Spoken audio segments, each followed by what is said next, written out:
Hello everyone, welcome to Kritika classes.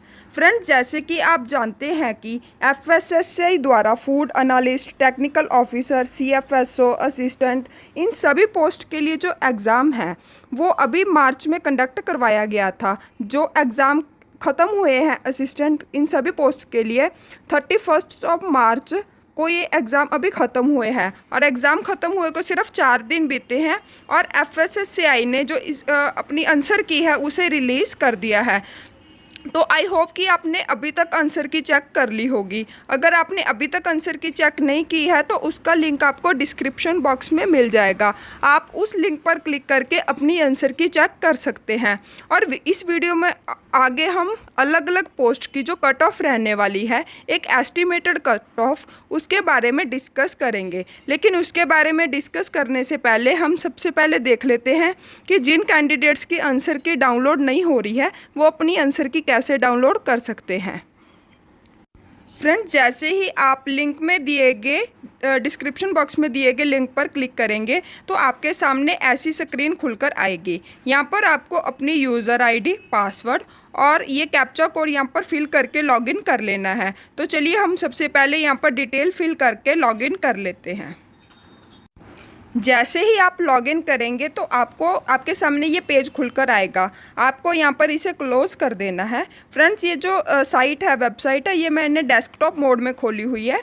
अगर आप इसे नॉर्मल मोड में भी चलाएंगे मोबाइल के तो ये आपको ऐसे ही दिखेगी। यहाँ पर सबसे ऊपर ही आपको ऑप्शन दिखेगा ऑब्जेक्शन फॉर्म और कैंडिडेट रिस्पॉन्स। आपको कैंडिडेट रिस्पॉन्स के ऑप्शन पर क्लिक करना है और यहाँ पर नेक्स्ट अगर आप थोड़ा ऊपर स्क्रॉल करेंगे तो आपको यहाँ पर लिंक दिखाई देगा to download your question paper for FSSAI 28 to 31 March 2022, click here to generate it. तो आपको यहाँ पर हेयर के ऑप्शन पर क्लिक कर देना है। इस तरीके से जो आपकी आंसर की है वो डाउनलोड हो जाएगी। तो अब हम बात कर लेते हैं कि अलग अलग पोस्ट की कट ऑफ क्या रहने वाली है।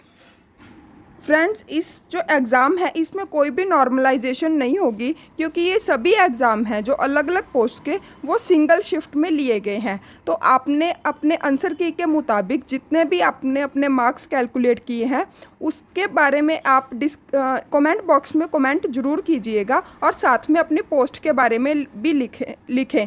इस तरीके से हम ये एक एस्टिमेट लगा पाएंगे कि जो कट ऑफ है वो क्या रहने वाली है। पर फिलहाल हम एक मोटा मोटा जो एस्टिमेट है वो देख लेते हैं कि किस पोस्ट के लिए जो कट ऑफ है वो कितनी रहने वाली है। सबसे पहले हम बात कर लेते हैं फूड एनालिस्ट। फ्रेंड, जैसे कि आप जानते हैं कि फूड एनालिस्ट में जो एक अलग इन्होंने क्वालिफ़िकेशन मांगी थी कि master degree chemistry, biochemistry, microbiology, ये सब। तो ये बहुत ही कम लोगों ने कम लोगों की ये क्वालिफ़िकेशन रही होगी। तो आप इसमें एस्टिमेट लगा सकते हैं कि इसकी कट ऑफ, अगर जिन भी कैंडिडेट्स ने फूड एनालिस्ट के लिए अप्लाई किया था तो अगर आपके 75 से ऊपर, अभी हम जनरल कैटेगरी की बात कर रहे हैं, 75 के ऊपर जो आपके क्वेश्चंस हैं अगर वो सही हैं तो आपके इसमें सिलेक्शन होने के चांसेस हैं। नेक्स्ट पोस्ट हम देख लेते हैं टेक्निकल ऑफिसर।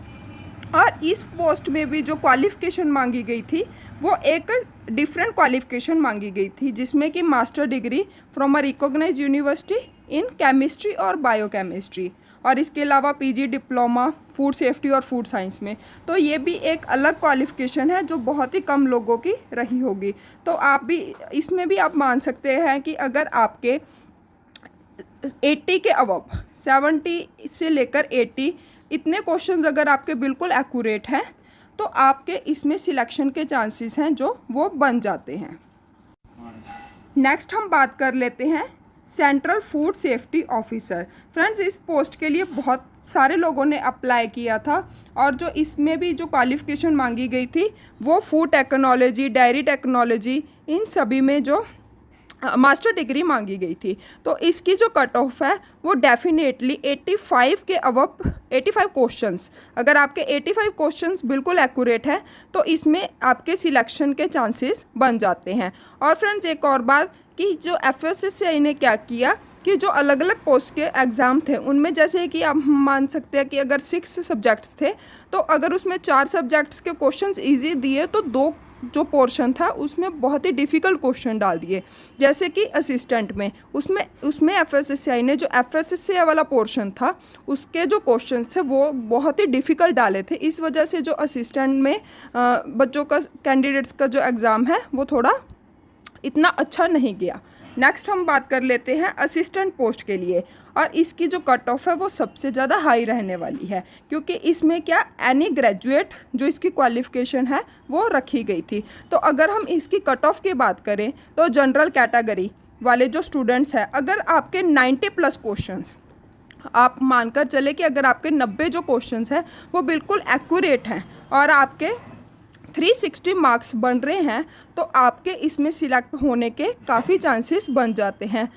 नेक्स्ट हम बात कर लेते हैं जूनियर असिस्टेंट ग्रेड 1। इसमें जो वैकेंसीज थी वो थोड़ी कम थी, और इसमें जो क्वालिफ़िकेशन इन्होंने मांगी थी वो थी 12th स्टैंडर्ड। तो इसकी जो कट ऑफ रहेगी वो 85 के अबव, अगर आपके क्वेश्चन सही हैं तो आप इसके लिए सिलेक्ट हो सकते हैं। तो फ्रेंड्स, जैसे आप जानते हैं कि किसी भी एग्ज़ाम की जो रिज़ल्ट आने से पहले कट ऑफ को एनालाइज करना बहुत ही एक डिफ़िकल्ट टास्क है। तो फिर भी कुछ स्टूडेंट्स के मुझे कमेंट आ रहे थे कि मैम आप इसकी कट ऑफ पर वीडियो बनाएं। तो मैंने एक छोटी सी कोशिश की है कि आपको एक मोटा मोटा अंदाज़ा हो जाए कि जो FSSAI की फ़ाइनल कट ऑफ है वो क्या रहने वाली है। नेक्स्ट एग्ज़ाम है, हम अब बात कर लेते हैं हिंदी ट्रांसलेटर। तो फ्रेंड्स, इसके लिए जो क्वालिफ़िकेशन थी वो थी master degree in Hindi with English as a compulsory subject. तो अगर हम इसकी कट ऑफ की बात करें तो एक्चुअली मुझे याद नहीं है कि इसमें भी 120 क्वेश्चंस ही आए थे या फिर इससे कम आए थे। अगर इसमें भी 120 क्वेश्चंस आए थे तो जिन भी कैंडिडेट्स के इसमें 70+ क्वेश्चंस बिल्कुल एक्यूरेट हैं उनके इसमें सिलेक्शन के चांसेस हैं, क्योंकि इसके लिए भी बहुत थोड़े जो बच्चे हैं वो ही एलिजिबल रहे थे। नेक्स्ट है पर्सनल असिस्टेंट। जो इसकी क्वालिफ़िकेशन थी वो थी बैचलर डिग्री, और इसके साथ ही आपके शॉर्ट हैंड में और टाइपिंग में। तो जो इसके लिए कट ऑफ है वो भी हम थोड़ी हाई ही रहने वाली है। तो हम एक्सपेक्ट कर सकते हैं कि इसमें भी अगर जिन भी कैंडिडेट्स ने इस पोस्ट के लिए अप्लाई किया था अगर उनके 85+, तो फ्रेंड्स मैं आपको दोबारा बता दूं कि ये जो हम कट ऑफ का एनालाइज कर रहे हैं, एक प्रेडिक्ट कर रहे हैं, वो इसमें जो मैं बोल रही हूँ वो सिर्फ जनरल कैटेगरी के लिए है। बाकी जो कैटेगरीज़ हैं SC ST OBC उनके लिए तो ये कट ऑफ थोड़ी उससे कम ही रहने वाली है। तो जनरल कैटेगरी के लिए जो पर्सनल असिस्टेंट है उसकी जो कट ऑफ है वो 85+ क्वेश्चंस अगर आपके सही हैं तो इतनी कट ऑफ इसकी रह सकती है। नेक्स्ट है असिस्टेंट मैनेजर। तो इसमें क्या है, BTech MTech ये क्वालिफ़िकेशंस मांगी थी और साथ में मिनिमम 3 इयर्स का एक्सपीरियंस। तो इसमें जो कट ऑफ है वो बाकी पोस्ट के मुकाबले बहुत ही ज़्यादा कम रहेगी। तो अगर किसी कैंडिडेट ने असिस्टेंट मैनेजर के लिए अप्लाई किया था तो अगर आपके इसमें 70+ क्वेश्चंस बिल्कुल एक्यूरेट हैं तो इतनी कट ऑफ इसकी रह सकती है। इसको हम मान सकते हैं कि 280, अगर आपके 280 से 300 के बीच में मार्क्स असिस्टेंट मैनेजर की पोस्ट के लिए बन रहे हैं तो आपके सिलेक्शन होने के बहुत चांसेस हैं। नेक्स्ट पोस्ट हम देख लेते हैं IT असिस्टेंट। इसमें जो क्वालिफ़िकेशन मांगी गई थी वो थी bachelor degree with at least 1 year diploma. तो जो इसकी कट ऑफ है वो भी जूनियर असिस्टेंट के कंपैरिजन थोड़ी लो ही रहने वाली है। तो इसमें भी आप 75+ क्वेश्चंस अगर आपके सही हैं तो आपकी इसमें सिलेक्शन होने के चांसेस है।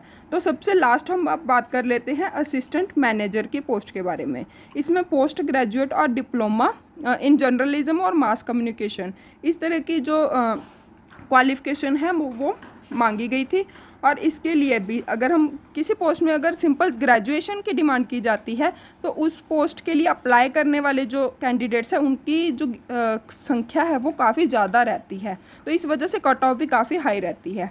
लेकिन असिस्टेंट मैनेजर की पोस्ट की अगर हम बात करें तो अगर आपके 75+ क्वेश्चंस, तो इसके जो मार्क्स बनेंगे ये हमारे अगर आपके 290 300 के बीच में मार्क्स बन रहे हैं अगर आप जनरल कैटेगरी से हैं तो इतनी कट ऑफ इसकी रह सकती है। बाकी आपके जितने भी मार्क्स आए हैं, जिस पोस्ट के लिए आपने अप्लाई किया था और आप जिस कैटेगरी से बिलोंग करते हैं, SC ST OBC जनरल, तो आप उसके बारे में कमेंट बॉक्स में कमेंट करके ज़रूर बताएं। तो इससे हमें आपको भी और मुझे भी एक अंदाज़ा हम लगा पाएंगे कि जो एक्यूरेट कट ऑफ है वो कितनी रहने वाली है। तो आई होप कि ये वीडियो आपके लिए बहुत ही यूज़फुल रहेगी। और अगर आपने अभी तक चैनल को सब्सक्राइब नहीं किया है तो तुरंत चैनल को सब्सक्राइब कर ले, क्योंकि अगर इसके FSSAI के जिन भी कैंडिडेट्स की सिलेक्शन हो जाती है और उसके आगे क्या प्रोसेस रहने वाला है, उस सभी से रिलेटेड जो भी इम्पॉर्टेंट इन्फॉर्मेशन है वो आपको इस चैनल पर टाइम टू टाइम मिलती रहेगी। तो चैनल को ज़रूर सब्सक्राइब कर ले और साथ में बेल आइकन भी प्रेस कर ले। तो आज की इस वीडियो में बस इतना ही। वीडियो देखने के लिए आपका धन्यवाद।